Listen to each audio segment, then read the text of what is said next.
What's up, guys? Welcome back to Champ and the Tramp. This episode is brought to you by Bubba Coos Burritos. Frank, how you like Bubba Coos? Bubba Coos is my go-to spot for lunch, sometimes dinner. You can't miss with Bubba Coos. My kids love it. Everybody in the family is down with Bubba Coos. Check them out, Bubba Coos Burritos. Real show, here we go. Real show, here we go. You know that it's gotta be that time, so this is what we chant. What keeps on getting them all amped in advance? Come on. You and I rocking out with Iron Man, F.E. You get the general's point of view on top of Roger's rants. We're never tapping out, we're putting the most minutes in. You already know what that's about, you know that winners win. Crush whatever's on task, check the podcast. It's the Champ and the Tramp, let the bomb blast.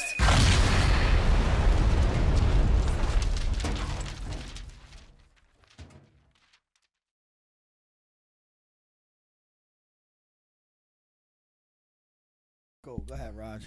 Ready? Hit it off the rip. What's up, everybody? We got my man Ian Smith in today. You guys should be familiar with Ian. He's been on the show before. He is co-owner of Attila's Gym in Bellmawr. I always pronounce that wrong, New Jersey. And he's currently running for District 3. A little confusion about District 3. I thought we were District 3 here in Toms River. Apparently, I'm wrong about that. We're going to learn about that today. But he is running for House of Representatives in District 3, and we are happy to have him on the show today. Happy to be here, guys. Repeat guest at that, right? Guest, yeah. Obviously had that whole ordeal with Governor Murphy with his gym, Attila's Gym over there. And what's the update for that? I mean, I did see some stuff on social media, but I never asked you personally. Things are going well overall. Kind of exactly what we thought was going to happen, where if you stay on your feet long enough, you'll get at least some sort of good result. And we got our first piece of that not too long ago. We got our business license reinstated. 2 years and 2 weeks to the day.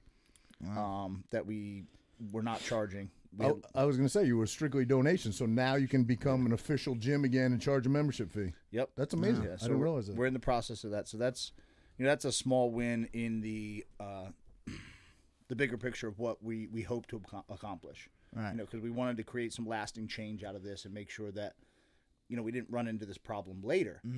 Down the road. When the next emergency comes, whatever that may be, where government doesn't overstep in the way that we saw during the COVID crisis. So we still have that to accomplish, but now we can run like a business, because we didn't really get that opportunity for the past 2 years. It's been we've been running it like a fort or something. Yeah. Where it's just kind of been all hands on deck, and it's very stressful because you don't know how much money's coming in, when it's coming in, if it's coming in.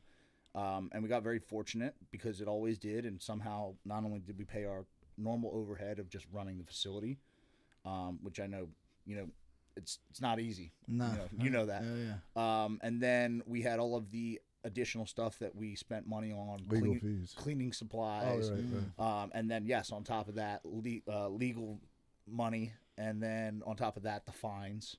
Right. We were somehow able to make it all work. So now, I thought I saw you post something. Didn't Governor Murphy seize your GoFundMe, the people that had donated? Wasn't that seized? Wow. How was it? How were they allowed to do that? So the way that they got us through was through the courts. When you violate an executive order, it doesn't really mean anything. There's no real punishment. The statutes for it are incredibly old and vague, and you haven't really done anything because you haven't broken a law. And at the end of the day, that matters. That terminology matters. Nobody broke any laws by opening their business. Nobody broke any laws by not wearing masks. All right. Okay. But what they did with us is they got a judge to come in and say there's now a court order for you to close your business. And by defying that court order, now there's tangible punishments. So that opened up a whole new menu of options for Governor Murphy, one of which was seizing our money, $173,000. Wow. And now, is that still tied up? Yeah. It is. Yeah, so we have two main avenues left. Excuse me, three. The appeals process at the state level, that's where all of the fines came in. That's where Judge Lugie, who's the judge, who was the presiding judge of the case, all of that is in an appeals process. Understood. Obviously, there's still an outstanding balance on the fines. Who knows what it is? We were getting fined $15,000 a day. We just kind of stopped keeping track. Plus, we want our money back. Yeah. 2 years later and almost 400,000 visits to the facility and still nobody's gotten hurt, nobody's gotten sick, everybody's happy, healthy, smiling. That's got to help your case. That's what you've Yeah. stated from day one. Yeah. You did close for a brief period of time, correct? Yeah, 2 months. And you realized you really dug in and you got behind the science of it. And you've always stated that it didn't make sense, right? And there's never been a linked case to your gym in what's it been, two plus years? Yeah. And there's been 0 proven cases linked to your gym. That's not to say that somebody may have not contracted COVID, but Sure. in no way linked to your gym, right? We use the term outbreak because that's what these people talk about on the news and in government. They talk about outbreak. Outbreak is 3 cases linked to each other, Right. within the same location. So obviously there were people who along the way, they call, hey, I got tested at work and came into contact with somebody. I'm a police officer. I'm COVID positive. Just want to give you guys a heads up. Sure.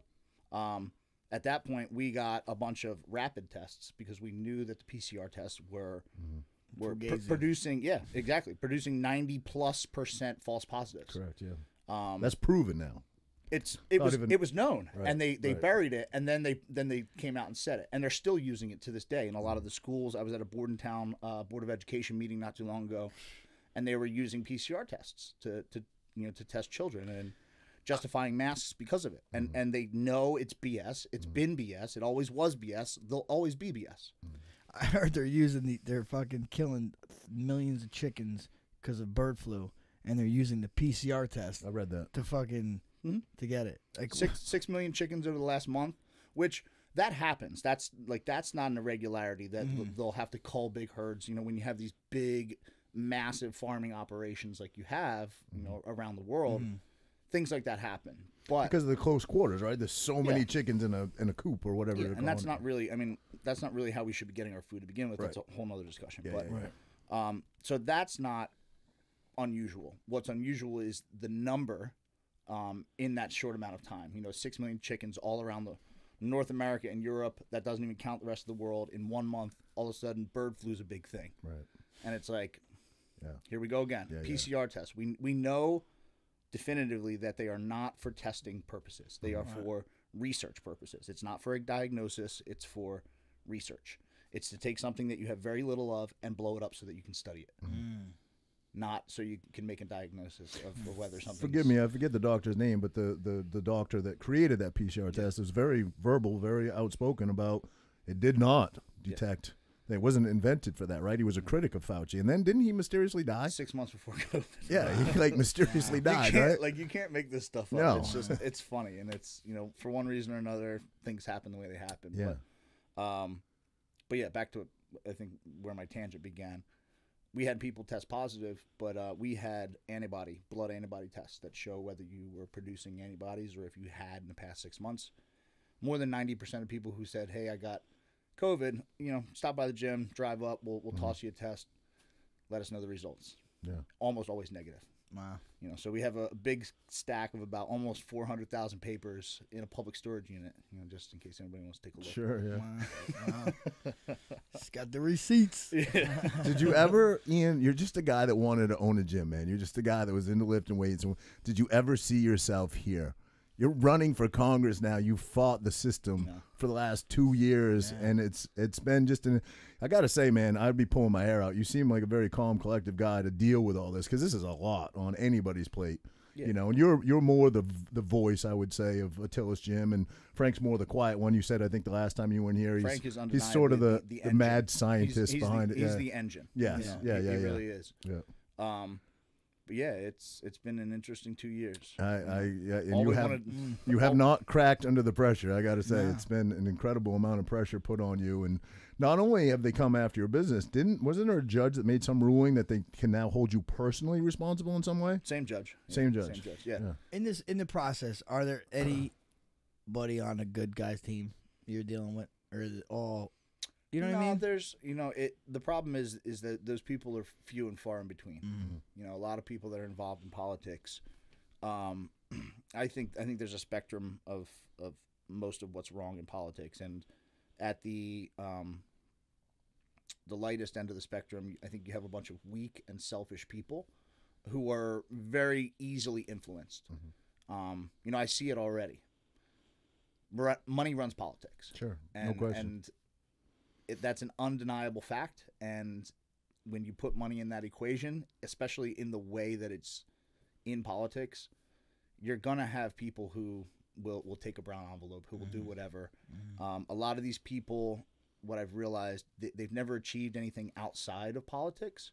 You know, so they've never built a business, they've never built a brand, they've never excelled, you know, beyond like their academic studies. Like, so they've never actually put in they've never built something.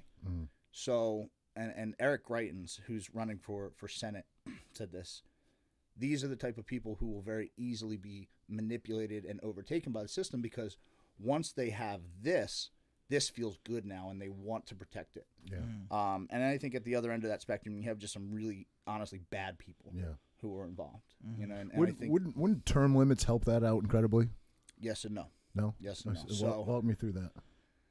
And I said the same thing. And I support term limits, but to fully fix the problem, there's more that we have to do beyond that. I do think that's a really good start. Problem with term limits is I'm a political consultant, right? These are the people that run campaigns, that map everything out, that know all the people, you know, that play inside baseball. They're the quote-unquote political operatives. I have you for 2 terms. You're great. I want Frankie next. I'm going to put Frankie in. So it doesn't become the candidate who's in there forever. It's really the people who have all the connections, who have all the money, or the connections to the money. So term limits will certainly help, because it at least evens up the playing field a little bit for regular people to get in. Whoever's, you know, playing the conducting the board is really the one that's doing it, and he's there either way. Yeah, and it's, you know, it's a big game. It really, really, like, the more I learn, and I'm still learning quite a bit, but it's a big game, and it's really, in order to fix it, it won't be something that'll happen overnight, but it is something that can be done, and it's by things like that. You have to get one small victory at a time, because the system didn't get the way it is today, like this big, bloated, crazy, overbearing system overnight. Little by little, government increased its own powers and this and that, and you kind of just have to start to chip away with that. I think most of us would agree big government is bad, right? But isn't it hard, like they say, like once they get it, they're not going to give it back, right? Once you give not them, easily. Yeah, I mean, how not easily. I like that. At least there's some fight in us, right? Shit. There has to be. You know, it's I hate cliches, but, you know, freedom isn't free. There's no such thing as a free lunch. All these cliches about having to work for something good. You know, when you live in a beautiful country, I'm just enjoying the drive out here. Like, I love the drive out here, especially coming into this area here. You know, and I walk my dog down on the Delaware every day, and like that's worth fighting and struggling for. Because that's good. Absolutely. There's nothing better than that. You know what I mean? Do you see the tide turning a little bit? I saw something you posted the other day where it looks like people are starting to go more towards the red side, you know? Yeah, no, it's... I think people see what's going on. They're starting to recognize it now. Well, when your life gets like 20% more expensive over the course of a year, like it's hard to have that cognitive dissonance that a lot of people have when it comes to politics, where they're not directly affected by it. You know, you have a lot of people voting today who I think vote with their hearts more than they do their heads. And a lot of those people are, you know, financially well off, or at least insulated enough from feeling a lot of what happens with the same policies. You know, these aren't the people living in bad neighborhoods in inner cities. You know, these aren't the people whose kids are growing up in crap schools. It just sounds good when the politician tells them, you know, that they need to save the environment, so they need to vote a certain way. But, you know, when you're paying $7 a gallon for gas out in California, and, you know, the cost of eggs has doubled over the course of the last 2 months, and all of a sudden that budget that you're working on starts to get a little tighter, and you have to look around. Not for Frankie. Frankie's got chickens in his backyard. He raises his own eggs here. No, you might get it's the way to go. A rooster might kick your ass out there. He's got like a savage. You can't even go in his backyard, or you get attacked by a rooster. Turn your back on it, he attacks you. That's something that we're looking into. You know, we're laying the foundations for it now, because I think it's a great idea. Yeah, no, it's cool. It's great for the kids too. You know, mess with the it's wholesome. Yeah, absolutely. It's about, I think if we learned one thing through the coronavirus madness, is that people need to become more self-sufficient. Definitely. You know what I mean? Because we saw it with the way people were pinned between like the mandates and their jobs. or whatever it was. You know, it was because we couldn't say no. Like, we couldn't be like, no, fuck you. Right. You know, because most people still had a job to go to, and they, you know, so they took vaccines they didn't want to take, or they put masks on that they didn't want to wear, or whatever it was. But when you start to develop that self-independence where, like, they're going to be like, well, we're not going to let you work. Well, I run my own business. Fuck you. Right. You know, and it's like, well, you know, we're going to do this. Well, I have my own food at my house. Like, you can't shut me off. All right. They don't want us independent. They don't want you to be Those like people are the biggest threat. There's no question, because they're not controllable, right? Exactly. Yeah. If you have that ability to say no, Right. I'll take care of myself. I don't need your handouts. I don't need your, Right. you know, your funding, whatever. I don't need your stimulus checks. I don't need these things. Yep. That makes you dangerous to them. Sure. Because they don't like when people say no. Absolutely. As we've seen. Yeah. So let's clear up a little confusion. Frankie and I are both a little confused. I thought I had it straight, and then you threw me for a loop when you walked in. District 3, can you clear that up? I thought we were District 3, and from what I read, we are until 2023, but you said no. So. Yeah, so now it has changed because of redistricting. Okay. That happens. I'm not sure if it's the same in every state, but in New Jersey, it's every 10 years. I'd imagine. Oh, okay. I would imagine that's probably across the board, but I you know, like I said, I'm still learning the ins and outs of this political mess that we call our government. Do you know what it's called when they redistrict it for a specific like, I guess for a specific candidate or for specific for specific party goals? Yeah, specific goals. You know what they call it? No. Gerrymandering. No, didn't know that. Yeah. But now, who gets to do the redistricting? Who gets chosen for that? So the elected officials of the state government, like your state legislatures, your state senators and stuff like that, they all come together, the Republicans and the Democrats, they each draw up their own map, and it's like their wet dream of like how they can get as many votes and how they can, because it's all about how strong. It's like playing. If you ever played like Risk, you know what I mean? Like, I don't know if you ever played that game growing up, but you're building your little armies on your countries, and you want them all stocked up, and you want it as best as you can, and they want. All right, this is a hard district to win. You know, let's split it up and we'll pull it in with Newark to make it more of a blue county. And it seems very fair and balanced. You know. Well, what happens is, or at least what happened this time, I don't know if it happens every time, but the two parties submit a map and the judge just picks one, so somebody wins. Wow. Oh wow! It's Like, not even that's like how they it don't works. they don't get to read it. Like, let's make it more fair. You would think. Wow. You know, that's what So now- common sense would say. Like, okay, so this is your ideal and this is our ideal. So how can both middle, parties walk away? Right, you think there'd be some happy merger in the middle, right? And these people always talk about equality and equity. You know, these are yeah. and both. I'm talking about the right and the left. They're always talking about, like, you know, we got to make sure everything's fair and equal. And like the last thing either of them are worried about is the fairness for the other parties. Sure. All right. You know, so there was some heavy redistricting in District 3. District 3 used to be most of Burlington County and most of Ocean County. Right. Which was, you know, they always look at like the past numbers. In the 2020 and the 2022 presidential elections, pretty much a dead even split with a little bit of a lean towards Trump voters. Yeah. And that was, it was less than a percentage point. So it was a very fair, I think that's a very balanced district. Yeah. Now it's, according to what poll you look at, because they don't really know, you know, they redo all the polling, but anywhere from a +6 to a +14 Joe Biden district. Wow. Yeah, of course. Yeah. So, Of course. So 3 is now. Because So Ocean County's out of it. That's probably why. so you guys got pushed into 4, and we took. Who's in 4 then? Who else is in 4? I would have to look at the map. Yeah. It is Chris Smith's district, who's been, he's been around for quite a few years. I don't know how many terms. Establishment guy, but he's been here, and he's relatively well liked, from what I understand. As far as, you know, like right-leaning voters go, I don't know a whole lot about him, but we got 9 towns from Monmouth County, and I think 5 or 6 from Mercer. So you're looking to win the nomination. Obviously, we want you to fill us in and talk to us about that, how that process works. Obviously, there's probably delegates. It's similar to, I guess, a presidential election. No, with delegates and no. So basically, what happens is at first you declare your race, and you compete what's called the party line, which just means the first line on the ballot. That's like, okay, so the Burlington County GOP, you know, has its own convention. The Monmouth and the Mercer will, or whatever counties are in your district, And you basically state your intent, and a lot of it is, you know, they'll never say this, but it's like, you know, attending events and donating and this and that. But then they have a party convention where you'll speak, and there's a vote basically among the, you know, the party leaders for who gets there the first line. So what we did was right off the bat is we said we're not competing for the line. We don't want it. We're just going to run. We'll run right next to you, you know, and we'll run what's called your own slate of candidates. So instead of it being, you know, my opponent in the primary is Bob Healy. Bob Healy gets the line, and there's a county commissioner under him. There's a sheriff. There's a this. There's a that. We filled in our own line with our own county commissioners.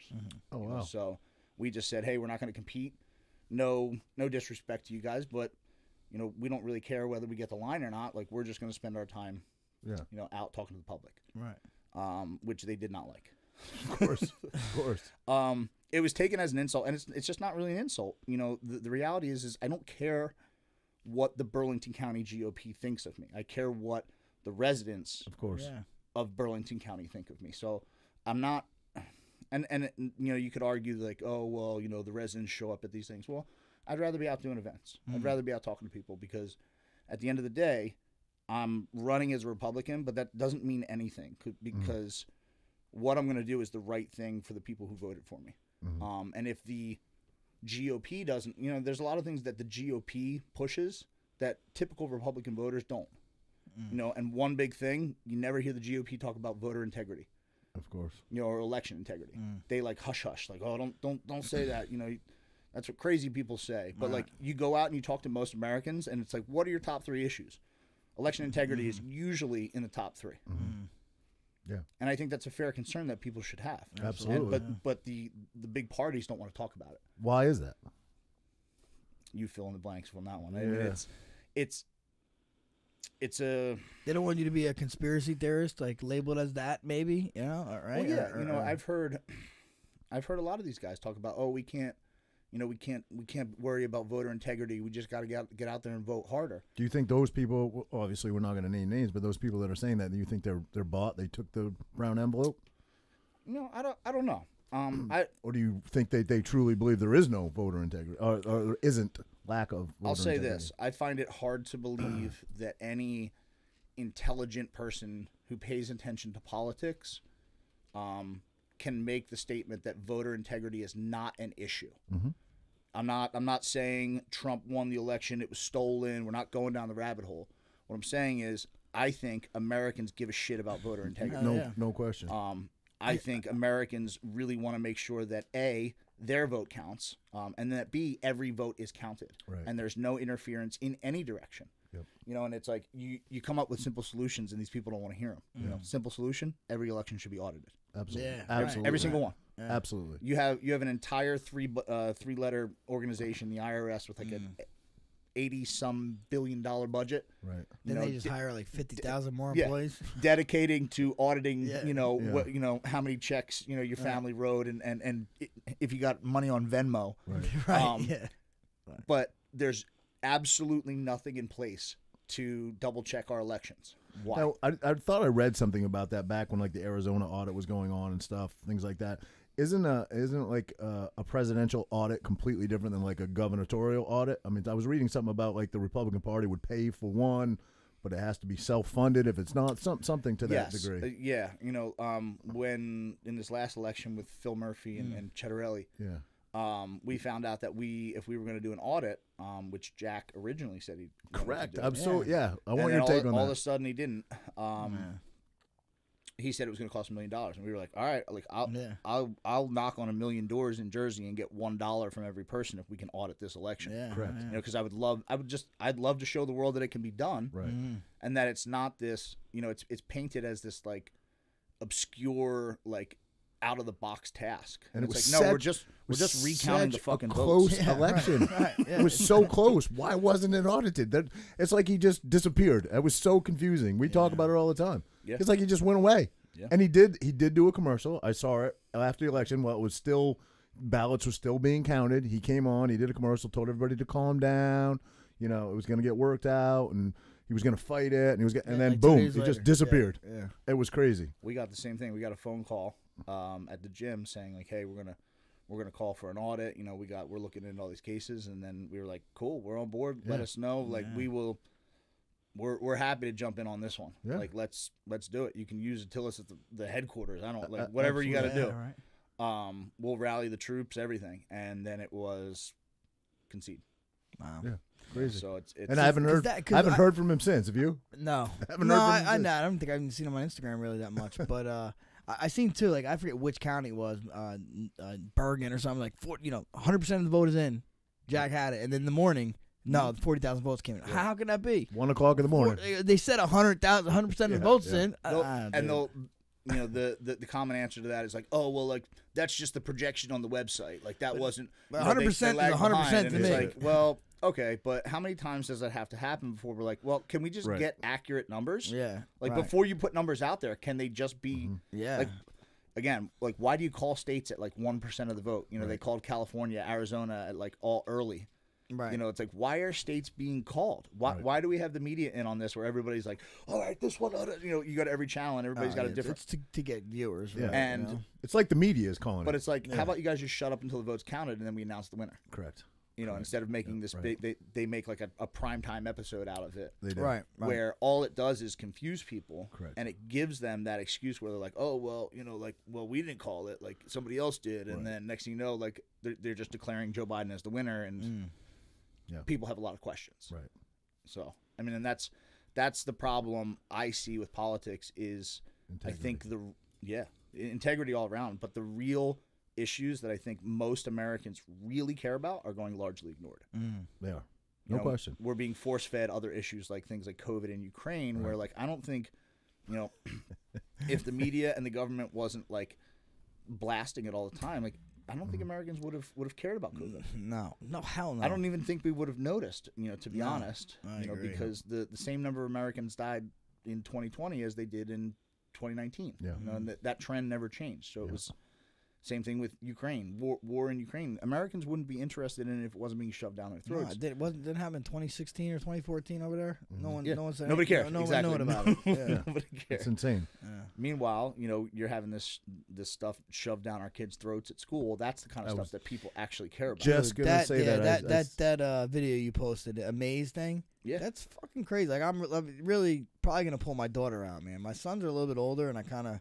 Not that it's good for them either, but I feel like they're a little past that a little bit. But my daughter's young. I don't want through just fine. Yeah, and you know, it's different. You have to talk to your fucking kids. That's what it is. You have kids. You better bring them home. You better fucking talk to them on that level and see what the hell they're being taught because. It's fucking crazy. The libs of TikTok on Twitter. Holy shit! These fucking people are teaching our kids, and it's so scary. They're insane. And now it's coming into Jersey, and they're saying they're gonna.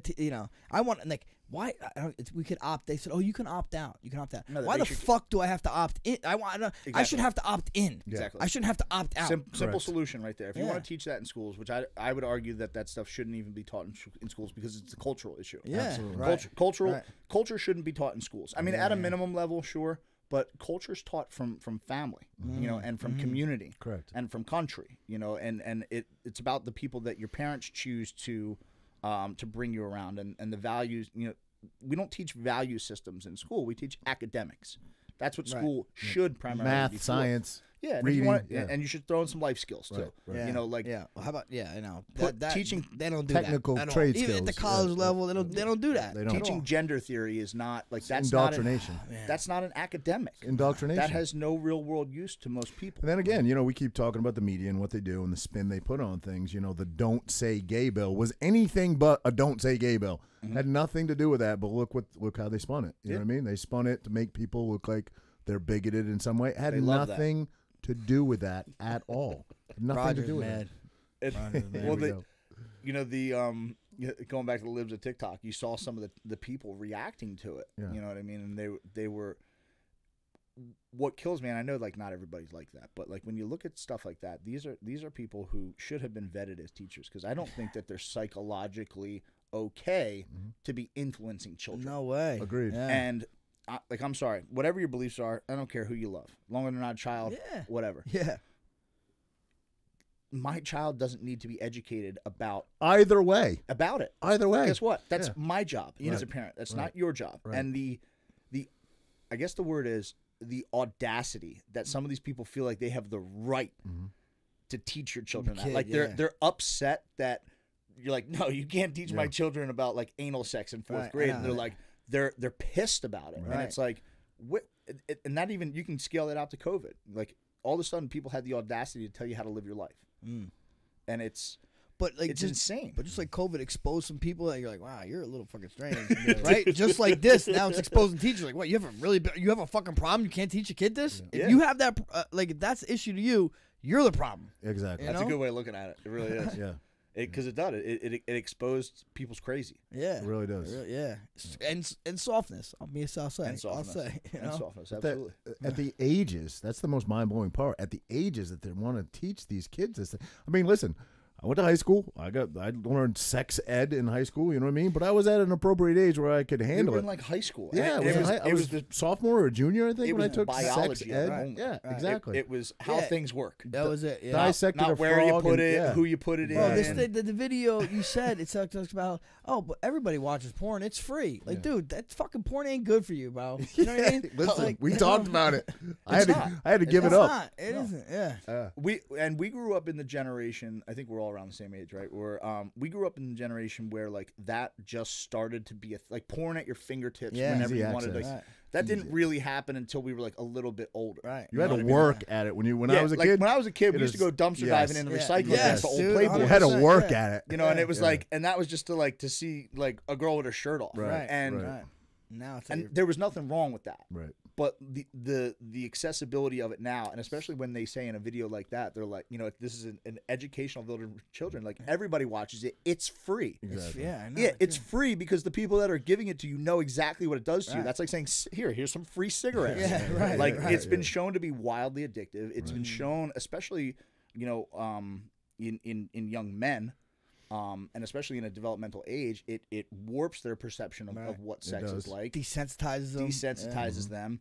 And it does like all these like crazy things. There's some studies that say it kills the sex drive. No, it kills the gray matter in your brain. Like it desensitizes you and it kills your memory, your cognitive memory. I even heard. I don't know. I think it was Rogan. I almost couldn't think of it. Beat off so much that it just makes them not want to have a sex drive. No, it's a horrible thing because and it's not pornography that's bad. Right. That's whatever. That's one thing. Right. But the level to which it has grown today, where it's on your phone, bro. Every chick has got an OnlyFans page now. Every chick. Well, it's crazy. It's very society. It degrades society. Because people start to become objects. Right. And then you get a whole bunch of, and what happens? You have all these weird cultural things that come out of that. Like, sorry to say it, and people might get offended, but like, guys don't want to date girls that have OnlyFans. Yeah, and they definitely don't want to marry them. No. And then so you create this generation of women who they want to do one thing with who now have put themselves in a position where men are not going to look at them with the type of value that they would a woman like that. And and a lot of these women are making these decisions at a young age, and this is something that'll come with them for a long time. Right. Yeah. You know what I mean? And it doesn't go away. It doesn't go away. Yeah. You put it out there on the internet for everybody to see for $3 a month. Yeah. Listen. Your butthole's on the internet forever. I was a chick working a normal job, and gas went to $6 a gallon. Maybe I do an OnlyFans just to pay for gas. I just tell you what I would do. I would do a masked OnlyFans. That's the only way you do it. Yeah. And it's one thing if that's something you actually want to do. Right. More power to you. Yeah. You know what I mean? If it's for the right reasons, yeah. I'm a pro liberty type of person. Right. You're not hurting anybody. Right. But the way that it's become so normalized Right. is very degrading to our society because women, they've become so quote unquote sexually liberated that you've reached the point of absurdity where you have young girls who they're doing it because they think it's cool, they think it's empowering, and you're not empowering anything. You know, you're making a bunch of extra money that you're probably not going to spend wisely. It's not a well thought out choice for most because they see all these girls on Instagram and they're in Miami and they're here and they're there, you know, and they're quote unquote being influenced. Right. And but the other guy on the side of the camera looks Exactly. like Roger. He's like Roger, right? But I can see these girls like, don't talk to me like that. I just saw you shove a 12-inch dildo up your ass. What do you mean don't talk to you like that? But these are people who wind up really unhappy, Yeah. you know, Yeah, and yeah. you when you have a lot of people like that in society, you get a sick society, Yep. you know, and that's one thing I've learned through politics is I don't think all of our issues can be served or fixed politically. Yep. You know, it's Morally, culturally, religiously, I don't know. People need some. I don't know if they need God in their life, but yeah, it wouldn't hurt, you know. I love this idea of like a return to traditionalism. Like, you know, you said you were raising chickens. I love that stuff. Absolutely. You know what I mean? Yeah. Like maybe I'm getting old. I don't know, but like Yeah. I'm starting to see the value in stuff like that. Where you know you rewind 5, 6, 7 years ago, like none of that stuff would have interested me. You know, but 5, 6 years ago, I wouldn't have been able to withstand what I did today. Correct. You know what I mean? So I'm starting to see the value in it, and I'm looking at other people who do stuff like that, and it's really, you know, it's empowering. Candace Owens has this kind of theory, this speech that she does on strong men, how it's more important today than it's ever been to raise strong men and for men to be strong and stand up and fight the status quo, if you will, because controllable people are I mean, it's exactly that. They're controllable, and society's going to be dictated by the powers that be if you're controllable. You know what I mean? You know, it's crazy because I feel like, you know, you talk to people like you and Roger, and you know, most of the people we surround ourselves with are very like-minded, and I noticed that, like you said, COVID exposed a lot of people, but like my people all felt the same way, you know, because like, you know, I guess like people attract like people, but dude, so I think, you know, in my mind, I'm like, most people are like us, but dude, you go on Twitter. It's fucking crazy that there's these other people on the other side. I gotta say, man, I'm not picking on you. You've come around a little bit more, I think, because you were never really I'm just this. a big Second Amendment guy, No, whatever. I was but always a you were always guy. I like had a tyranny, fucking- I always had a 3%er. gun. No, What are you gonna do? Take on the government? Now you're like, fuck, it might happen. It might fucking happen. yeah. You're buying guns like a motherfucker now. Yeah. Well, yes, I see what That's what I'm talking about. I see what can happen. I see what can happen. So. Every week, it's this true, guy's though. like, I got a fucking AK-47. I got a bazooka. I'm like, good, bro. Keep piling them up. No, I mean, it's you start to see the value in being able to provide and protect your family, because at the end of the day, that's what men were made to do. Yeah, for sure. You know, and that gets like labeled as like some radical idea, but you know, like the reality is, that's your primary purpose as a man. And that's why so many men feel so out of touch these days, Right. because they barely provide and they don't protect. Well, the people creating these policies, they're the weakest men there are. It's insane. You know what I mean? They never fought in a war. They never stood up against anything. They're career politicians. We're living creating through policy. Revenge of the Nerds. Yeah. This is like Revenge of the Nerds. Yeah. You know, because these wait- people have all the wealth and all the technology and stuff like that, and they're leveraging it against regular people. And it's And they are. never They're a bunch stood of- up they're a bunch against of any nerds. adversity in their life. It's insane. They operate in behind closed doors. Right. Well, that's the kind of what you were saying, how like, I wasn't this way and I kind of came around, but like I'm still like, I don't like, he was like, oh, you're right, you're you know, Republican or a Democrat, you're right, you're left. I was like, I hate saying that because I feel like they're all fucking scumbags. No. I've been an For the most independent part. my entire You life. know? I'm not, Never and left. not everybody, obviously. But in 2016, I guess, I wanted to vote in the primary, and you can't vote in the primary unless you declare which part. So for the first time ever, I became Republican. You know what I mean? That was the first time ever, just because I wanted to be able to vote in that primary. But I was never like that. I was always an independent because I feel like I'm an open-minded guy, and I wanted to hear both sides and be able to. I'm a staunch conservative. I'm a staunch patriot. I'm a staunch constitutionalist, and that's just where my values stand. You know. I was independent up until I decided to run for Congress. Yeah, exactly. But it's You the had to, truth. yeah. But these days, you're totally right. The core and the machine, the foundation of both of the DNC and the GOP, they are political machines, and they don't care at all about citizens. Like they're just agendas. They're machines just full of people. Like they're these big, like almost like lifeless behemoths. Like they're there to keep themselves in existence. And they don't represent most people. So you feeling like they're both bullshitters is entirely right. And I think if you walk down the street and ask that in a way where somebody doesn't feel like you're trying, because there's so many people out here asking questions on the street, everybody like is hesitant with an answer. But if you can get somebody to give you an honest answer, I would say if they're a Democrat, they're probably not happy with the Democrat Party, and I think if you ask most Republicans, that they're probably not happy either. Correct. You know, as somebody who leans to the right, like myself, I tend to associate with voters more than I do candidates, or excuse me, you know, politicians, because like I don't like most of these people. I can't relate to most of these people. You know, I can't relate to the idea of like having a steady paycheck on a government income for the past 40 years. Correct. You know, I can't relate to, you know, having a closet full of suits. You know, I can't relate to not having to work my own budget. You know, I can't relate to having half the year off and private security wherever I go, and people to pretty much do all my work for me. You know, because when these people get in office, granted they work pretty hard, most of them, but they have somebody who's running everything in their life. You know, and they're just enjoying the perks of being a politician for the most part. And I think on the right, you have a bunch of professional losers, people who really sell it really hard, that they're fighting the good fight, and these guys always just come up short. You know, as somebody who has leaned to the right, you know, for quite some time, you know, and I said this to somebody I was speaking to who's in New Jersey politics. You know, he was telling me how things work, and I said, "What? You know, no disrespect." I said, "But why would I follow how things work?" Yeah. You know, and I was talking about running off the line, and he's like, "Well, that's how we do things." And I said to him, I said, as a conservative, I said, "What have you guys conserved in New Jersey over the past 20, 30, 40 years?" Correct. My taxes have gotten higher every year. I hit the same damn pothole in the work every single day. I hit the same pothole. Like where's all of our money going?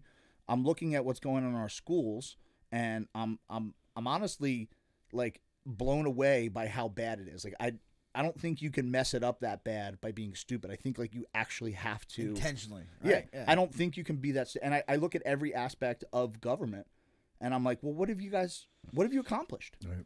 You know, Jersey's not a friendly state to do business in at all. Jersey's not a friendly state to really raise your family in. It's more and more expensive every year. Jersey's not a friendly state, you know, if you want to do something agricultural. You know, this used to be a farming state, and like most of our small farmers are getting crushed. You know, and so show me one thing. You know, gun rights, they're gone. Shit. You know? In this state, they're pretty much gone. Yeah. I mean, you got to jump through it's incredibly expensive to get a gun. Yep. You know, you have to register all this stuff. That blocks low-income people from getting guns, which disproportionately affects the people who are more inclined to come in contact with gun violence, who live in our inner cities. Correct. So what have you guys done? Correct. Yeah. And it's just you know, it's like, Do we? I mean, obviously, we still have some good people in there. I'm trying to think of some. That's what I'm saying. Marjorie Taylor Greene, Madison Cawthorn. I'm saying right here, like there's you Jersey. coming to the forefront and doing this is awesome. Someone that cares and someone that has passion about this and seems to follow along the same line as us. Other guys like you doing this. Yeah, and I think there's a ton of candidates all around the country, from the local level all the way up. The problem is, it is very hard for people that should be in politics to be in politics. What about? So let's talk about that. And I'm drawing a blank on his name, but the truck driver, Ed Durr. Yeah, I mean, how's he doing? He won. Good. He won that on a total like whim, right? They knocked on doors and talked to people. Yeah. You know, and they asked. And he's the head, right? Is that what the? No, he replaced who was the head of the state okay. senate. So he's in the state assembly, excuse me, the state senate, and but it can be done. He's proof. It is. It can be done. It absolutely can be done. What needs to happen is people need to be more involved in the political process. Sure. Because the political process is not just showing up to vote on election day. Right. You know, we're at a point where if we want to turn this ship around, people need to start paying attention, no matter how much of an inconvenience it is. Yeah. That's how we got into this mess. Is we were all busy kind of living our lives, which, you know, you can't blame us for. But the reality is we go to the election day and we vote for our guy or our girl on our team, and we turn our backs and we assume that these people are going to do the right thing because they're our team. You know what I mean? But the reality is that most of them don't. Right. And that goes for red and blue. Yep. And the reality beyond that is the people that are on those ballots shouldn't be. They are the pick of big money and establishment politics. And you're going to get the same result. Whether you're You're voting Democrat or you're voting Republican. They are heading the ship in the same direction for the most part. You know, I forget who said it or where it came from, but they said Republicans are just are just liberals doing the speed limit. You know, because they're taking us down that same road. That's good.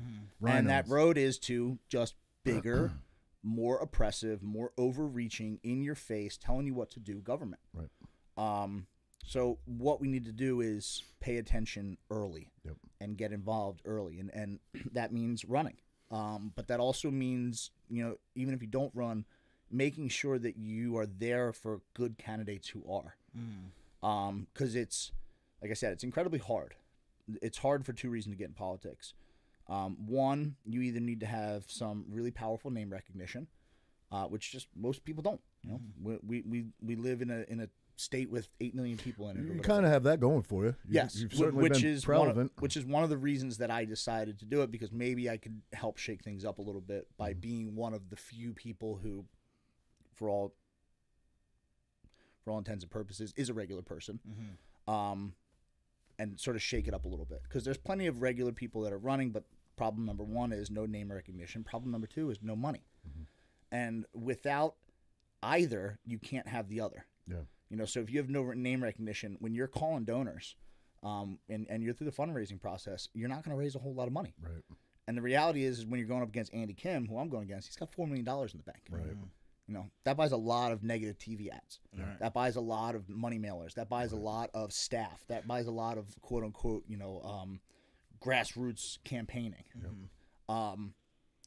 And that's a hurdle that most people can't get over. But if people get involved early and people really, you know, this primary is sort of almost over now. We're heading, I think we got 50 some days left, but you should be out supporting those candidates.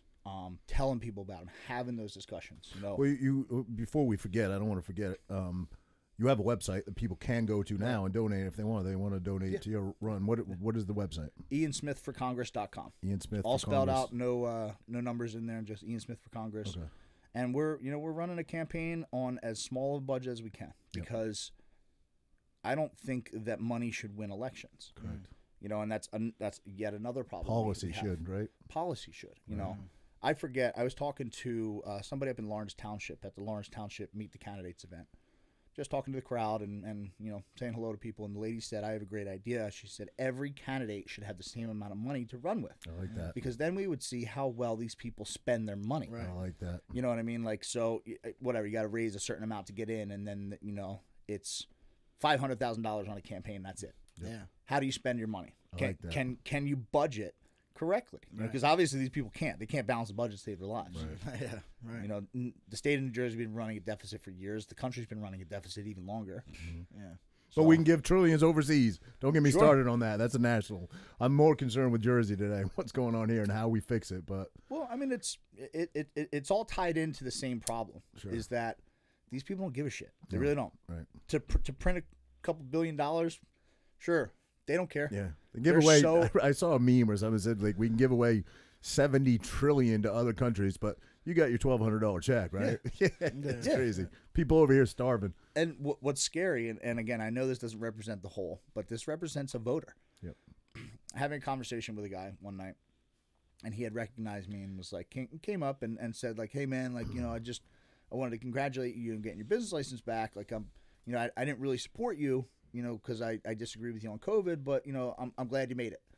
And we were kind of chatting, and, you know, he was talking about the run and stuff, and somehow the topic of Ukraine came up, and, you know, and he said, what do you feel about Ukraine? I said, I don't think about it much, honestly, other than I think that we shouldn't be thinking about it. Same. And he was like, well, what do you mean? And I said, well, you know, I said, I'm more concerned with what's going on in my household, in my community, and my country. And if I have any amount of energy left, then I'll worry about the rest of the world. And that's kind of what, and I was explaining to him, I said, we've been tricked into thinking that we have to care about everybody else first. Yep. And then we can care about our country, and then we can care about our communities, and then we can care about our families. But what happens when you take that out to an approach, by the time you get home to your families, you don't have anything left. So no wonder parents aren't raising their children, because they're consumed. They're consumed by everything else, external. Right. You know, what happens is you make sure you're good first. You have a healthy mind, body, financially healthy, all that.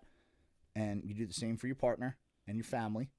And then when you guys are all good, then you pour out to the community, and what happens is that bowl fills, and it's like a force multiplier. Because if your family's good and they're rock solid, they're gonna be great in the community. And if the community's great, then the surrounding community is gonna be better. And if you keep blowing that up, the ripple effect. Yeah. So I said that's why I don't care about Ukraine. I said it's not that I don't care. I said it's just not on my priority list. And he said we have a responsibility. So I said okay. I said if you have a responsibility to Ukraine, I said we're 15 minutes down the street from Camden. I said, what's our responsibility to the city of Camden and to the people that live there? I said, and it was just around the time where we sent another $1 billion. I said, we just sent another $1 billion over to Ukraine. I said, if you had a pallet of cash right now, $1 billion, and you could send it to Ukraine or you could send it down the street to Camden, where would you send it? And he said, Ukraine. Really? Wow. That's the problem. Listen. That's of course. I can't wrap my head around it. Brainwashed. Look, I feel bad for the citizens and civilians and the people of Ukraine. Of course you do. Yeah. But there's atrocities going around all over the fucking world. And if the media put a spotlight on any of them, it would all look really fucking bad. And you'd want to pour out and do stuff for these people. But you can't do stuff for everybody. There's literally open slave markets in Libya. Yeah, right. Open, like human beings being sold. Open slave markets, but the media spends all their time on the Will Smith slap. How crazy is that? How crazy is that? And that's, like you said, it's not that you don't care, but we have to prioritize. Like, you can't pour from an empty cup. Right. Again, I hate cliches, but they're cliches for a reason. Yeah. We can't be taking care of the rest of the world when our cities are literally falling apart. Correct. I live right across the river from Philadelphia. I see it every day when I walk my dog. I never go to Philadelphia. That's where you're born, right? You're from Philly? Born in Philly. And it's like, I don't want to go there. I don't want to get carjacked. Right. But there's nothing there anymore. Right. They've crushed so many small businesses. Right. The crime is outrageous. Yep. They definitely topped more than 600 murders last year, although I don't think they didn't report all of them. And it's like, why are we not prioritizing that? Correct.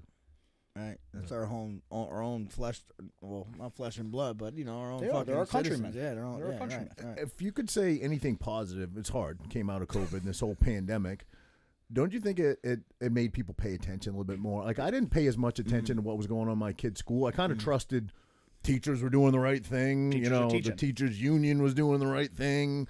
Like I kind of thought my kids would be, and again, my kids are just kind of getting there now, so I didn't really have to pay that much attention. But I remember what it was when I was there, and I thought there was some integrity in it, and I was learning math and science and reading and English, all those things. I thought that curriculum continued. Nope. It has changed drastically, and I don't know that the spotlight would have been put on it as much as parents if COVID hadn't happened, because because the dynamic of things changed so much more, and you had to pay attention more. You were teaching your kids at school, at home. Right. They weren't in school, so you're seeing this curriculum. Parents started really hitting up the Board of Ed meetings. I went to a few of them, and that like the sex stuff came up, and I remember once, I don't know if it was a woman or a man, and he was reciting stuff from the text of what they're going to teach the kids.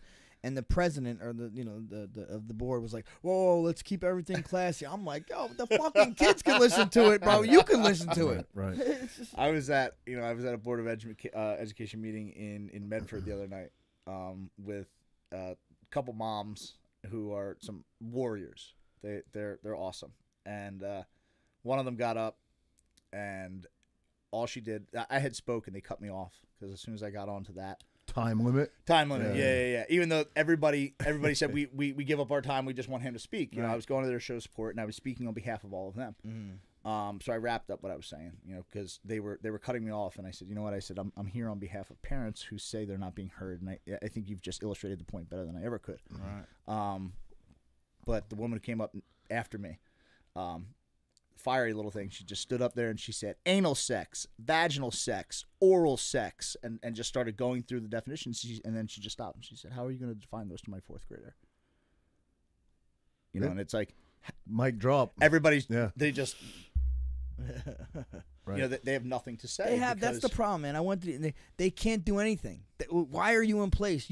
We put them in place. You ran for that. You were put there by the people. You're supposed to represent the people, and they can't do anything. There's no reason for you to be even in that position. I saw one of these liberal teachers on whatever social media site say that, I don't work for parents. I don't work for parents. I don't take my orders from parents. Yeah. And I'm like, the fuck how is that? How can you not take your directives from parents. We pay your paycheck. Yes, we do. No, she said she takes her orders from the school board. The school board tells her what to do. She doesn't answer to parents. Yeah. So I saw she was really cocky about it too. And She's again, like, that's the audacity of these people. It's like, where do you get off thinking that you have any right to act like that? You work a public job. You work you work for the government. Exactly. You are a servant to the public. Right. Granted, you should be compensated for that well. I think you should make plenty of money to live your life, and I think that you should be protected, and all these things that the teachers unions do, make sure that they have good pension plans and stuff like that. Absolutely, but you have no right to define what the curriculum is. You are here to be an educator. Correct. You are not here to be anything else. That is your job, and that is your job description only. And if you're not educating them about academics, then you have no business talking to my child. Correct. I should clarify, so I don't sound like I'm attacking teachers. I have the utmost respect for most teachers, and Frankie said it's probably because you surround yourself with like-minded people.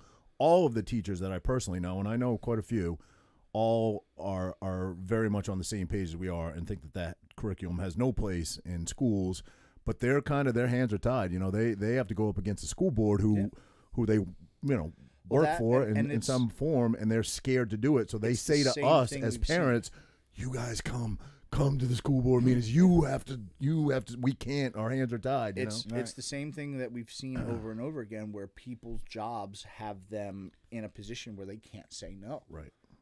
We saw it with how many police officers, and you can make the argument that they could have said no, and they should, and I agree with that, but it doesn't change the fact that they put them in a very hard position. Correct. When you have police officers closing down businesses, who know damn well that that's wrong, but are sitting there with a decision to be made where they've lived their life as a police officer. They don't have a backup plan. They don't have. They're probably in debt. They probably have a mortgage. They probably have all these things, where they don't have the ability to say no. Well, let's talk about one briefly, because I met him at the Tillis Outreach Program for Veterans, which Frankie and I both came to. Thank you for the invite for that. That was a great event. Doing it again this year. Greg Anderson was there, and there's a guy who did exactly what you're talking about and stood up, didn't back down. He's got a lot of similarities to you, and ultimately lost his job as a police officer because he stood up and did what he felt was the right thing. And so there are anything better than that. There are some out there. Shout out to Greg Anderson. If you don't know who he is, do a little research. Follow him. He's a great guy. He was one of the first. Stood up for what he believed. Refused to take down his video. He was one of the first people, just in coronavirus in general, to say this is BS. Yes. Right. Yeah. And he did. He lost his job over it, and he took it like a fucking man. He took it like a man. And I think that's what has to be done. Yeah. That is the hardest of choices to make, because you bet all in on yourself, and he's made it work. He found other things to do. He's got a love for jiu-jitsu and martial arts and stuff like that. But that takes an incredible amount of balls. Huge. But it's exactly what we need, and it is the only thing that, if we wanted to end this problem overnight, take a bunch of Greg Andersons and put them in every profession and in every aspect of our lives, because we have people who are not making the right choice, and again, I can't be angry at them for that, because people have mouths to feed and stuff like that. I feel bad for them though. Imagine these people, like, I don't know, Delta Most teachers or don't agree with United, that stuff, but that went and got fucking vaccinated to keep their job, and now they're bringing the people that didn't get the vaccine back. Don't you like, think there's going to be shit. some major lawsuits that are going to come out of these last 2 years? It's going to be tough. No, they can prove didn't they, fraud. Athletes are dropping dead. No, but they wrote it off, right? Crazy. It's emergency use authorization shit, right? They can't believe sue there's a them. way. They can't sue them. What about all these professional athletes dropping dead like flies, and how it's not talked about? Yeah. Did I send you that article today on how many? Hundreds. 700 or something like that. Hundreds. Well, we had, I think it was in the Miami Open, whatever the last tennis event was, 15 of the people couldn't finish. Yes. Wow. Yes. 15. Wow. Yes, I saw that. I saw that article. That's like, because they have felt some stuff where like soccer players, like cardiac arrest is a common occurrence in soccer players. Granted, that number has increased by like 5-fold over the past 2 years, coincidentally. But when you're talking about tennis, like, that doesn't happen ever. Yeah. Wow. Like, and you have 15 athletes at one event. and it's tucked away as a tiny little article that you have to search for to find. And they won't even but try Will to make Smith slap correlations. is on every fucking channel. And that's another part of the problem. Crazy. There's a lot of issues, and the media is a huge part of it because how many people talked about Will Smith's slap? Right. You know, and how many days did they talk about it, and how many man hours and brain hours were spent thinking about that when there are actual things that matter. Yeah. Right. You know what I mean? And it's like that, but that stuff is a lot of distractions out there. just dangling it over Breadcrumbs. here. I think you call them breadcrumbs or something. On it. You know, that's what they're really good at. Yeah. Really, really good at. Yeah. That's the importance of independent media. It's the importance of things like podcasts, people going out and being their own sort of journalists. You know, you're seeing a lot more of that where these people's ratings are tanking. Even your ones where, like, you know, you had Fox doing good for a while because they were like the pro-America brands, but you know, people are tuning out when they're banging the war drums about Ukraine, and most people are like, nah, we're not with that no more. We're not, like, nobody wants to send. I mean, you're talking especially to a generation that has been at war for plus 20 years. You know, the kids I went to high school with went off to war. You know, and that was 6-7 years into the start of them, and kids are still over there in some of these wars. So you're going to try to sell us on another one? The American public's not going to buy it. The bleeding heart social justice warriors will. Your diehard, your diehard conservatives will. They got pronouns in their bio. Well, definitely you have the buy extremes on both sides. You have like the social justice warriors, like ultra liberal progressives, saying that like we need to save everybody, and then you have your people on the right who are like your neoconservatives, your Dan Crenshaws of the world, who are like, you know, America has a responsibility. No, we don't. Right. No, we don't. I was a fan of him when he was trying to get in, and I'm quite suspect of him now. Well, I mean, I've had conversations with Dan. You know, and I said the same thing to him. You know, because he was talking about why people didn't like him. I said that's not why. You know, he said one reason. I said that's not why. I said people don't like you because they really liked you. And then you did a bunch of shit that they didn't like. You know, and you turned out to be just like the rest of them. Right. It's very accurate. Exactly. You spoke, like, dude. You spoke for me right there. Yeah. You spoke for me. You know, and that's a problem with a lot of these people. Is I think is it just this they get to someone gets to them? Is that what it is? I don't know. I really don't. You know, it's maybe they were good actors. Maybe they went in with good intentions and they got swallowed whole by the beast. Right. You know, I don't know. Right. You know, but they change. You have a coworker there, Frank. I don't know if you've ever met him in person. He's a kind of a young up and coming fighter, really doing big things. Thug Nasty. Bryce Mitchell. Yeah. Bryce Mitchell, we bro. spoke on Twitter. I love before. that guy, man. He's a talking. good dude, man. He just says what he thinks, man, and he talks a little. Yeah, they asked him a political question. Now it's like they just can't wait to ask him a political question because he said, "I ain't fighting any politician's war. True, I'm not fighting any politician's war. You come to Georgia." You try to take away my rights, I'll dig my boots. I'll meet you on the hill. Sorry, Arkansas. I'll dig my boots in the sand, and I'll fight on the for hill. what I believe in. And I thought that was just eloquently put. You know what I mean? Yeah. So, But that's speaking for the common man. Right created a lifelong fan. You know out what's of me crazy? Right there. Like he gets so much fucking heat for that, right? That's such a common sense thing to say. He gets so much shit. Remember Muhammad Ali said that? Yeah. He said, no Neo Collins did anything to me. Yeah. Why would I fight him? And he gets praised for that. Right. Yeah. What's the difference? Exactly. I don't get it. The times we live in. Yeah, right. Well, yeah, that was, you know, but that's brave of him too. Yeah, you know, for to sure. say that because 100%. you got your 30 seconds or so to get out whatever you want to get out, and to deliver something as powerful as that. Right. I But think fuck, he was on Tucker and shit with too. I think that's a good. That's a good. I love that guy. You know, because again, you're becoming a voice of the people. Right. And that's he's good too, man. Shit. When you have that ability and you step up to it, like that's what we need more of. He's a double threat too, because not only does he align himself with a lot of like-minded people, you know, patriots or conservatives or whatever.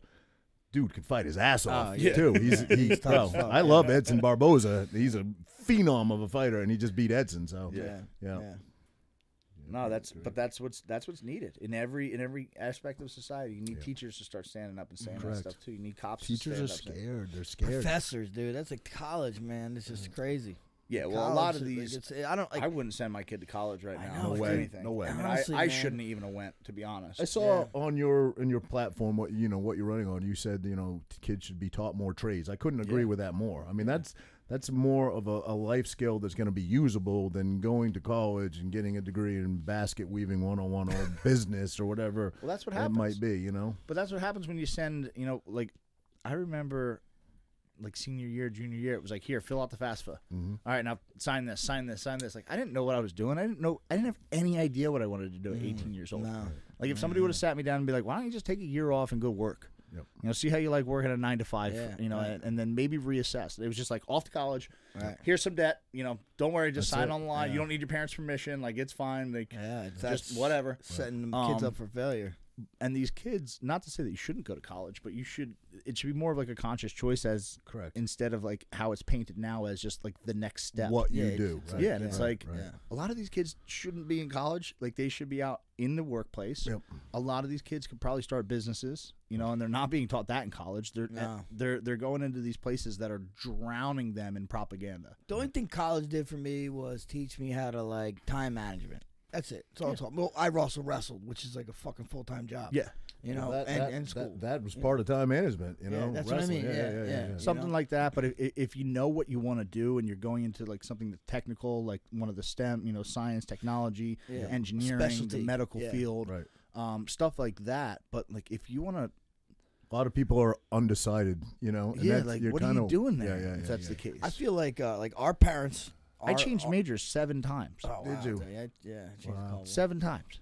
Wow. Yeah, 'cause how could you know? How could you? I had no Yeah, idea. Yeah. And I was all over the place. I was a pre-med major originally, and then I think I was a Were you math. really pre-med? No shit. And I was decent at all of it, but I'm like I would get into like the nitty-gritty of the courses, and I'm like I don't want to do this. That was a And then political I switched- science major. I switched again. I think I Where was are you? I was philosophy. Frankie at one Agger for point. Congress. There you No, go. I thought I was gonna. Well, I took a law class, Yeah, and the you thought fucking you'd be- teacher, the professor was cool as shit, telling us how to like get out of shit. I'm like, wow, this is cool. I'm like, maybe I want to be a lawyer. So I was like, I'll do political science. Maybe I'll be a cop. Fucking end up being a plumber. I think I made one right choice in my life. Like when I graduated college, where I grew up, I grew up in the sticks. They were pretty simplistic with the classes back there. I remember they had college-bound classes, or they had what we called hammer and nail classes, which was like learning a trade. Yeah. But my parents wanted me to go to college. They wanted my sister was older, a couple of years ahead of me. She they wanted her to go to college too. She did. But I knew I was just going to party my ass off, and I knew I was going to waste. Roger was in the window licking courses. Yeah. I knew I was going to waste a bunch of my parents' money, Yeah. waste their time. I was going to go party my ass off. Thank God I had. So I did take college bound because it was what I was programmed to take. I didn't do very well at it. But when I graduated, I went right into the family business. So I graduate in June. And the following year, February, I had the opportunity to go work on a fishing boat in Alaska. It was a little scary. I was only 18, and I took the opportunity, and it worked out well for me. Because, like you dude. That's said, what it's all about. it taught me life skills Yeah. that I still use to this day. You know, Right. you wasn't waking up late on that boat. I just feel like our parents didn't go to college. My parents didn't go to college, but they were always like, you got to go to college because you got to go to college. But now I think this generation, I'm like, my kids, if my kid wants to wrestle, my one kid, I'll probably push him to college. My other kid, I'm like, dude, let's whatever think you about want. a trade, man, and figure it out. Go work at He's McDonald's for a couple years Yeah, until yeah. you get sick of it, and then Right. maybe You you'll realize, figure yeah. out what you want. Maybe Yeah. you do want to go to school, but there's no rush to go into it at 18 years No, old right. like it's painted. Like I wish somebody would just been like, dude, put the brakes on. Right. Couple years, figure it out. Yeah, You know, I didn't accomplish anything those first couple years, and the only reason I wound up finishing it was because I started it. Yeah. You know, I graduated with a business communications degree. I don't even know what I would apply for with that. Like, right. and realistically, I would have been making $30,000 a year probably. right. You know, with I think I $60,000 I think I bill. left school with like $55,000 in Yeah, debt. yeah. And It's it's like crazy. that leads you right into the scenarios where people can't say no at their jobs. You know, you have this teacher who went through school and this and that, and she might not agree with what's going on, but she's afraid to speak up, or he's afraid to speak up because they're only making $45,000 a year. They're only a couple years in, or whatever it is, or $50,000, and they got this mountain of debt that never goes away. They can declare bankruptcy; it's always still there. They probably have a mortgage. They probably have a car payment. They probably have a kid or a kid on the way, and it's like then all of a sudden, that decision to stand up and do the right thing becomes a lot harder. Correct. And dude, you know that's the only debt that doesn't get expunged at all. Like I seen they were guarding this guy's Social Security check to pay for his fucking. It's insane. His Oh, you mean like even if you claim bankruptcy? Bankruptcy will not. Yeah. Really? School debt will stay with you. I did not know that. Wow. Yep. They know they got you. Wow. Yeah, it's like, come on, this whole shit's a scam. Let's be real. It is. I mean, if you don't look at that and go, what the, like, why that debt? Right. Yeah. Right. You know, and that just happens to be the most carried debt by Americans by far, I would think. all yeah. around. Yeah. All around. I think it's the biggest. I think With actually, the exception of maybe a home mortgage. I think mortgages, but again, you have something of value from Yeah. Right. Yeah. Your home is something you can turn around and sell. Correct. You know what I mean? So you might have some debt on it, but you can get out from under it. You have some equity in it. You don't have equity in an education. No, Correct. you don't. You know, and I'm not anti-education by any imagine. Like, you know, you'll have people be like, well. If and you they'll- know for sure what you want to get into, then yeah, it has value. I agree. But a If lot of not- people are undecided. I would have been like, fuck, I don't know what to take. I'll just take a bunch of, people take bullshit I classes. did. The I first took couple, so many stupid yeah. classes. Yeah. Oh, dude. So, how do we get the nomination, man? How walk us through that process? We want Ian Smith in Congress. We want you to get the nomination. You're going after the people. Yeah, You're not going. You're not going after it the typical way and getting in that column. How do we make that happen? Just make sure you vote in the primary. You know, if you're in District 3 or you know somebody who is, tell them to. I think the registration date is actually coming up. But if you're undeclared, just you have to be undeclared, not registered independent, anything, just undeclared. Okay, that's you can important. actually vote as well. So if you're somebody who's never really voted in the primary before, chances are you're probably undeclared. So just come out and vote on June 3rd. June 3rd. Yeah, or excuse me, June 7th. Excuse me. Yes, June 7th. Yeah, okay. And that's really it. And may the best man win when it comes to that. And you know we're hopefully Is every district up? yeah Okay. it's all the same. Yep, June 7th. So let's say you're in. Yeah. The attack campaign is probably going to begin immediately from the other side, correct? Yeah, I would assume. they'll use. They already have. They want to use my past against me, Sure. which they've been doing that for 2 years. Right. Yep. So the people that support have come to understand that and accept that, and the people that don't probably never will. Right. So it comes down to You've never avoided that. You talked about it the last time you were on the show. You addressed it. I mean, I'm not sure what people want you to do. They want you just to go sit in a what's corner really sad somewhere. about that is most people don't actually care. It's just something for them to say. Yeah. Right. And I think that's does a major disservice to the actual harm and the people that were actually harmed, because it's not coming from a genuine place. You know, I've sat down and I've talked with people who have had genuine questions. You know, why did you do this? How did it happen? What happened? And I'm happy to talk with those people because they're expressing genuine concern. Sure. Whereas the person who says, you know, that it was a murder and that I killed a woman, you know, and they don't even have the details right. You know, and it's like it was a young man. Yeah, like, can you at least get the details right? Because it matters, yeah. Because it matters. It absolutely really matters, does. right. And by you not even taking the time to actually learn about it, just shows It that doesn't you're matter to you. that you don't really care. And I think that's a major insult because it is something serious and it is something that, you know, that people have a right to know about. You know, but beyond that, they don't have a whole lot to attack me on. Yeah. Which is common. You know, in politics, they'll find one thing and they'll dig. Yeah. Right. They'll dig into it. They'll dig into it. They'll dig into it, and that doesn't matter who you are. No politician is safe from that. Yeah. You know, if you had a divorce, and your wife said you were mean to her, you know, they'll paint you as you know a woman beater. Literally anything that they can find. You know, if you had an abortion in the past, and you're, you know, they'll. Whatever, like it's always one thing. So you know that doesn't make me special. You know it's coming. You've dealt with it before. How do you intend on running your campaign? You're not going to obviously fall into that same. No, Do- I'm going do to talk the about si- policy. Correct. I think Americans are more I interested. think that in, is the way to, the best way. I would think. I'm not be- running for politics. To counter real. that is Be to real. is to address it, which you have, you will, and not do the same thing back. Because then, listen, when I was younger, when I was like a kid, and I was always programmed to vote for the president, right? I was always, not in local stuff, which matters so much more.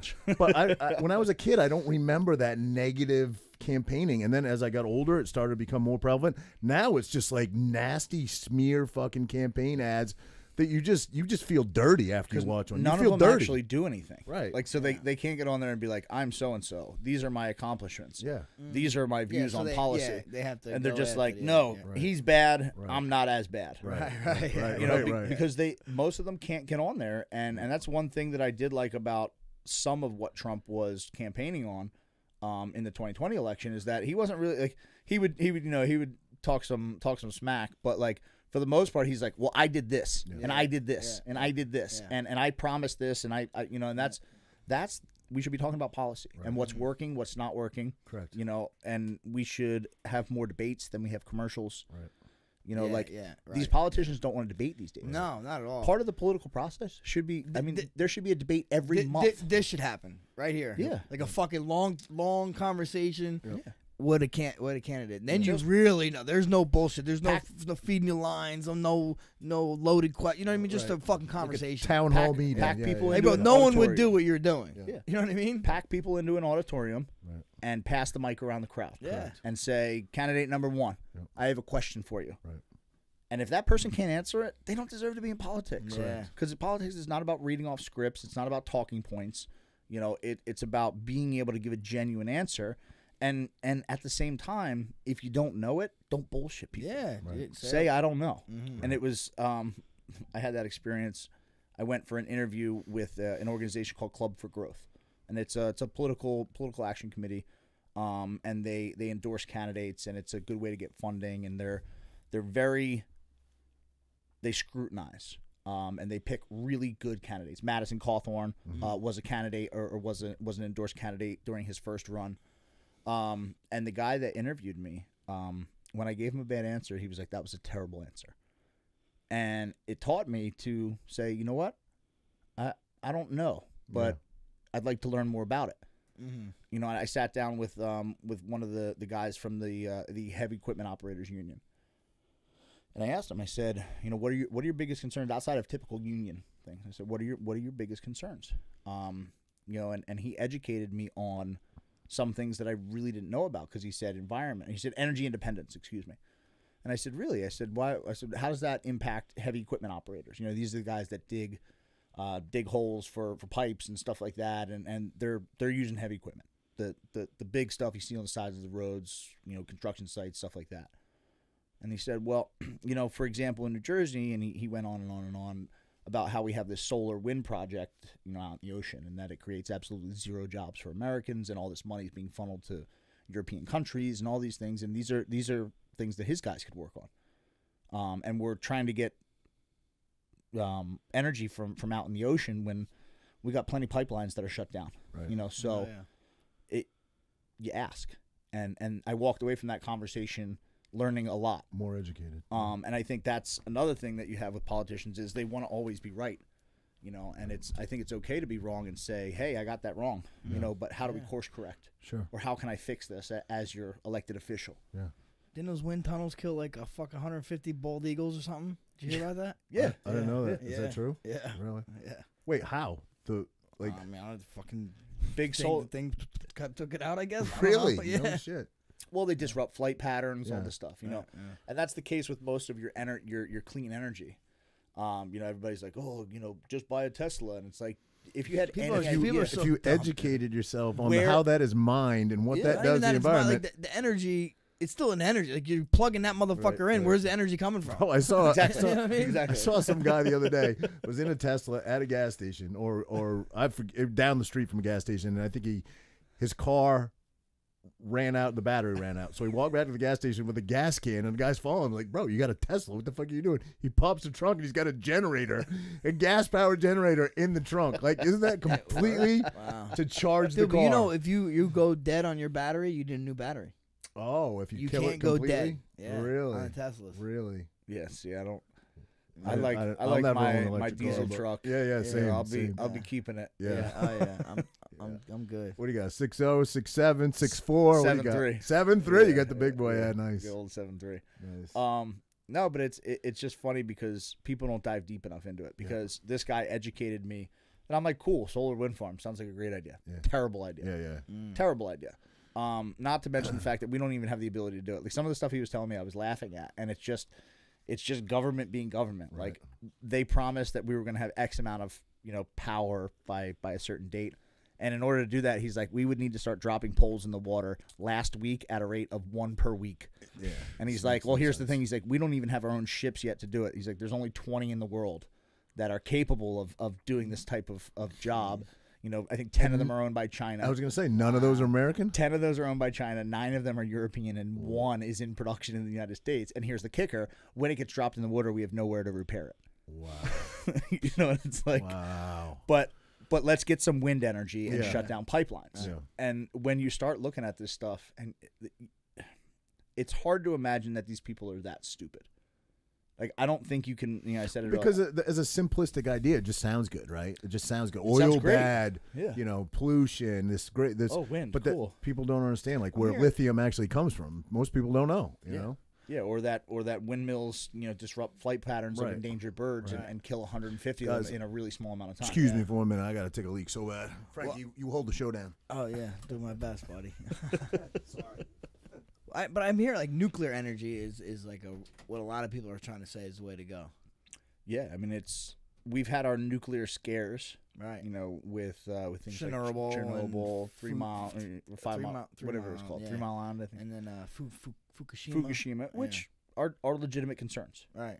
But the amount of damage that is done from what we're doing currently is arguably probably the same, and there's no reason why we can't make these things safer. Right, yeah. I think they said the technology is a lot better now, The technology is a lot better, but let's just take our time and do it right, too. Yeah. Like, let's actually solve a problem for once instead of just, like, throwing it together half-assed, where, maybe don't put nuclear reactors on the shoreline of, the Pacific Rim of Fire where there's a lot of activity. Like, maybe stick them somewhere really remote where... we can count on, certain things, or in a place with very, very low likelihood of natural disaster or whatever. And let's make sure they're built right, and they're not built like Chernobyl was, where it's, they kind of threw it together. Yeah. There's nothing wrong with that. Like, we can do a good job on that. What's the one by Oyster Creek, right? That's in Lacey. But that's decommissioned, I think, right? I'm not sure. I know there was talk of shutting it down. I didn't think it was shut down. Because they only last, 30 years, something like that? Something like that. And then you have to, have a plan to bury the radioactive activity or the radioactive elements and stuff like that. But, you prop up a couple of those, and you can solve the energy crisis. Bro, it did it Springfield. They say right? for cost.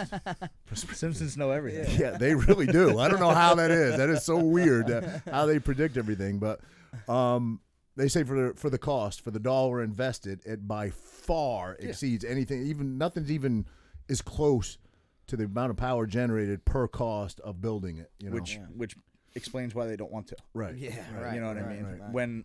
When you can charge whatever you want for energy. Right. And that's one of the things that scares me about this push towards clean energy, because everything will be on a grid then. Like they'll control everything. That there's a reason they don't like gas all of a sudden, because gas is a tank of gas and a car can take you wherever you want to go. Yeah, right. But if you're hooked into the network and you're in the cloud and your vehicle's powered by all that. Did that bill we were talking about? I forget what bill it was put, because they hide so much stuff in bills. But remember we were talking about that. Or they're bill? gonna put shutoffs. Yeah, shutoffs on cars by 2030. Did that go through? Yeah, it did. Yeah. So I'm gonna keep that old fuck. You're gonna keep that old diesel for. I'm keeping that. Yeah. No, 100%. And it's like, technology is a good thing, but it can also be used against you. Absolutely. And especially when you become so dependent upon it. Right. Yeah. Just like these fucking phones, man. I mean, it's crazy. I was just about to say, guilty of what it. happens if I couldn't have found my way here today if I didn't have my phone? Man, I know. Like I probably could. I would have had to call you and write the directions down and stuff. That's how we used to do it. We used to have a map in the car. Yeah. You really think about it. Well, bro, I drive for a living. We used to have the old Hagstrom maps. They'd be falling apart, pages falling. That's how we used to get our way around. It's just more efficient now to. Well, of course. But you don't want to become too dependent upon it. I agree. You want to be able, if the shit hits the fan, to be able to live without it. And I feel like I could. Does shit really hit the fan? I Well, feel like I could live without technology. I think most people can't. Yeah, I most think people can't. most people They're would gonna have no be, choice, really, right? I mean, at that point. But I mean, how well are you gonna most be people at don't it? even have a general sense of direction. Yeah, Well, yeah. Like, can you walk out of your house and point which way's north? Yes. Yeah, like most people can't do that. No, I can't do that. Really? No. You know what I mean? If the sun's out, I could do that. You know what I mean? Well, most people, even with the sun's out, they'd still be like, But that, I mean, that's the scary reality. Just of it. point towards North Toms River. You know what that is? North over. Point that way. You know. Yeah, but I how don't to know get- where. I can't tell you where it is. But, Oh shit, man. so yeah, so June 7th is the vote, the first vote. So say you get in. Say we get it. We win all the way. How often are you in Congress? Like, or in You're in there- Washington D.C. You're there for a good part of the year. You know, they have like a winter and summer recess. Okay. And some people kind of commute. They live in and around the area. And I guess we'll see the workload when I get there. You've been such an integral part of. I mean, it's really been you and Frank fighting this fight with Attila's Gym. Is he going to have to take on more of that responsibility if you're now? I mean, how much can you balance, really? I mean, Yeah, no, I'd have to. And is he okay with that? Obviously, you guys have talked Yeah, about it. we, And he we must had to be, make that so, decision yeah. together that, you know, if I win, and even during the campaigning process, Mm-hmm. you know, he's, like I said, he's the engine behind it. Yeah. Because that fight's not even close to over. So it's, No, you know, it's calmed down quite a bit, Has especially it? with the business license being back. We can actually hire people. Okay. And we can, you know, not work on like a volunteer style staffing. Okay. my buddy I work out with, his name's Greg, but we call him Red. It's so funny. He was like, "Oh, what are you doing tonight?" I was like, "Actually, because normally on Mondays we don't have the podcast." I said, "We got Ian Smith on today." He's like, "No way! I'm going to his gym tomorrow. He's off this week Awesome. from work. He's coming down. We have He's a people come in supporter all the time. He'll man. be in there tomorrow It's- working out, man. It's So, awesome. Like yeah. we have people who make it like a weekly trip or Yep. like a monthly trip That's where cool. they'll just come down and they'll take a little bit of time to just enjoy the facility, Yeah. and that's something that kept us going through all of it. for But, sure, man. Yeah, I would have to be taking a major back seat if I get elected. You know, but that's something that When it would you be, get elected, it not would if. be yes when it would be a sacrifice worth taking, because I could potentially, you know, I could potentially change a lot. Yeah, absolutely. Yeah. If And nothing else but the culture.